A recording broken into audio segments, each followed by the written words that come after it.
Как же сложно быть клиентом психолога в современном мире? Ведь для того, чтобы полностью проработать все свои проблемы, нужно начать с того, чтобы проработать папу, маму и вообще всех своих родственников до 7-го колена. Тут ни при чем. Все дело в матери.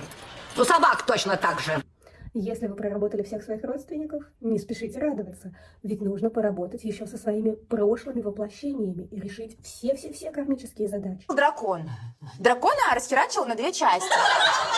Вот я люблю такие сказки.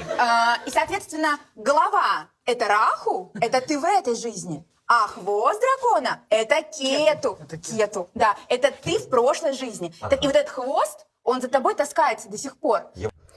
И я в такие моменты себя чувствую настоящей древней рухлядью, потому что я предлагаю людям просто сосредоточиться на их жизни и решать те проблемы, которые их беспокоят, и обучаться навыкам, которые помогут справляться с этими проблемами здесь и сейчас, и отстать уже от всех раскулаченных бабушек и дедушек.